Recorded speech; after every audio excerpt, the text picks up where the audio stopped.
সাবেক আইজিপি চৌধুরী আব্দুল্লাহ আল মামুন শেখ হাসিনার বিরুদ্ধে রাজসাক্ষী হয়েছেন। এবার হাসিনার কেনা দামি পেগাসাস মেশিনটিও তার বিরুদ্ধে সাক্ষী হয়ে দাঁড়াতে যাচ্ছে বলে জানা গেছে। সূত্রমতে এই মেশিনেই পাওয়া গেছে হাসিনার নৃশংসতার শত শত প্রমাণ, তার ভয়ঙ্কর সব নির্দেশনা। সূত্রমতে কেবল টেলিফোনে আড়ি পাতার জন্য 2023 সালে বিপুল অর্থ দিয়ে ইসরায়েল থেকে পেগাসাস ক্রয় করে হাসিনা সরকার।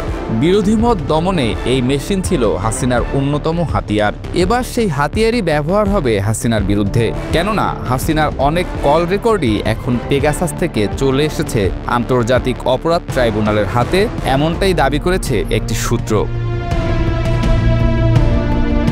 সূত্রমতে শেখ হাসিনা জুলাই আগস্টে আন্দোলনকারীদের দমনে কী ধরনের নির্দেশনা দিয়েছিল এবং সেটা কী পরিমাণ ভয়ঙ্কর ছিল তা প্রকাশ্যে আসলে অনেকের কাছেই অবিশ্বাস্য মনে হবে।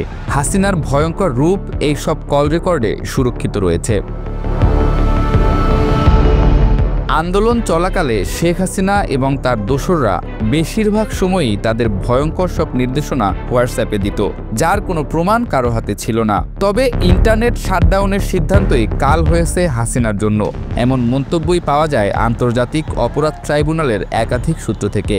কারণ ইন্টারনেট বন্ধ করে দেওয়ার পর শেখ হাসিনা সহ নেতাকর্মীরা তাদের সকল নির্দেশনা সরাসরি টেলিফোনের মাধ্যমে দিতেন, যা হাসিনার কেনা আড়িপাতা মেশিন পেগাসাসে সংরক্ষিত হয়েছে।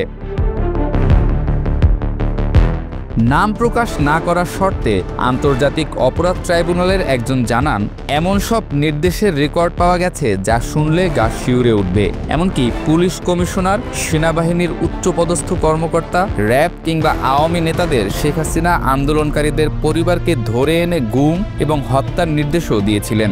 যদিও পুলিশ এবং সেনাবাহিনীর উচ্চপদস্থরা হাসিনাকে এই বিষয়ে বুঝাতে চেয়েছিলেন, কিন্তু হাসিনা তাদের রীতিমতো গালমন্দ এবং হুমকিও দিয়েছিল বলে রেকর্ড রয়েছে।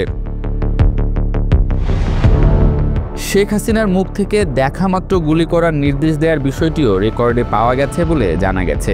3 আগস্ট শেখ হাসিনা তার অনেক আত্মীয় স্বজনকে সরাসরি ফোন করে বিদেশে চলে যেতে নির্দেশনা দেন, আর দলীয় নেতাদের মাঠে নেমে আন্দোলনকারীদের পিষে ফেলার নির্দেশনার রেকর্ডও রয়েছে বলে জানা যায়।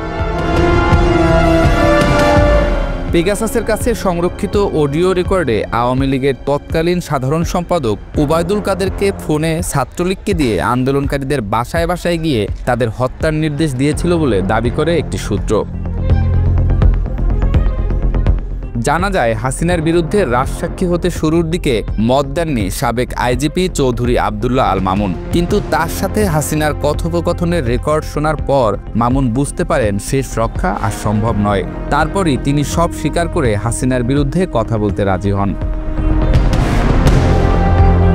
এদিকে আন্তর্জাতিক অপরাধ ট্রাইব্যুনাল হাসিনার এসব কল রেকর্ড খুব শিগগির বাংলাদেশের জনগণের কাছে প্রকাশ করতে পারে বলেও জানা গেছে, যদিও নানা ধরনের আইনি বিষয়গুলো এখনও খতিয়ে দেখা হচ্ছে। তাছাড়া হাসিনা সহ আওয়ামী লীগের দোসরদের বিচার কার্যে এই কল রেকর্ড কী ধরনের প্রভাব ফেলতে পারে সেটা বিবেচনা করে রেকর্ডগুলো জনসম্মুখে প্রকাশ করার বিষয়টি চূড়ান্ত করা হবে।